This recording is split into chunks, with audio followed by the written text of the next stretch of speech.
सुंदरी कमरे में बंद होती है तो उसी वक्त बादशाह वहां पर आ जाता है तो वह सुंदरी का जबरदस्ती हाथ पकड़कर अपने साथ ले जाने लगता है। इसी छीना झपटी में अचानक सुंदरी के सर पर चोट लग जाती है, जिसके बाद शाह फौरन उसे अपने कराची वाले घर में लेके जाता है। इसके बाद वहां पहुंचकर वो उसकी पट्टी करता है, जिसके बाद उसे एक कमरे में बंद कर देता है। तभी बादशाह अपने बंदों को कॉल करता है और कहता है, जाओ गुलाम को जान से मार दो।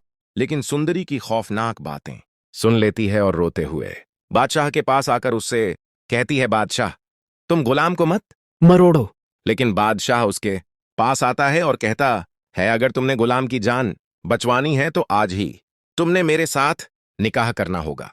जुड़े में गुलाम की जान बचाने के लिए सुंदरी इस निगाह के लिए बादशाह के साथ हां कर देती है। यह सुनने के बादशाह बहुत ज्यादा खुश हो जाता है।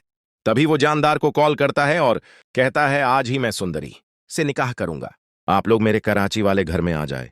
तभी खुर्शीद ये बात सुन लेती है, जिसके बाद तभी वो गुलाम को कॉल करती है और उससे कहती है, जिसके बाद खुर्शीद रोते हुए गुलाम को बताती है, बादशाह सुंदरी से जबरदस्ती शादी कर रहा है। यह सुनने के बाद गुलाम गुस्से में पागल हो जाता है, जिसके बाद वो गुस्से में अपनी रस्सियां तोड़ता है। जिसके बाद वो बादशाह के गुंडों की बहुत ज्यादा पिटाई लगाता है और बादशाह के कराची वाले घर में पहुंच जाता है।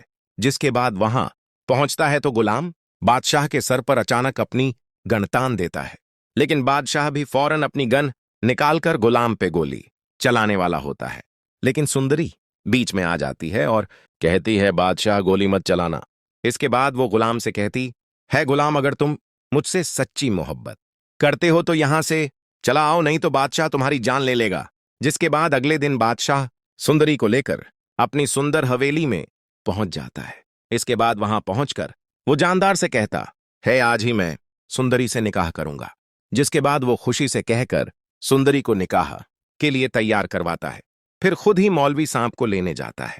जिसके बाद जैसे ही मौलवी साहब सुंदरी और बादशाह का निकाह शुरू करवाते हैं, जिसके बाद तभी अचानक एक भयानक गोली चल जाती है। इसके बाद वो गोली किसी और को नहीं बल्कि बादशाह के सीने पे लग जाती है। जिसके बादशाह अपना सीना पकड़कर जमीन पे गिरने लगता है तो सामने से कुर्बान अली अपनी गन लेकर आता है। इसके बाद कुर्बान अली कहते हैं, बादशाह तुमने क्या समझा था, तुम मेरी बेटी मुड़ को धोखा दोगे, मैं चुप रहूंगा। यह भयानक मंजर देखने के बाद जानदार के पैरों तले से जमीन निकल जाती है। इसके बाद वह फौरन बादशाह को अपने साथ उठाकर अस्पताल पहुंचते हैं। हॉस्पिटल में बादशाह की गोली निकालने के बाद डॉक्टर बाहर आते हैं और जानदार को बताते हैं कि अब बादशाह के पास बहुत कम टाइम बचा और यह गुलाम और सुंदरी को अपने पास बुला रहे हैं। जिसके बाद जानदार रोते हुए गुलाम को कॉल करता है।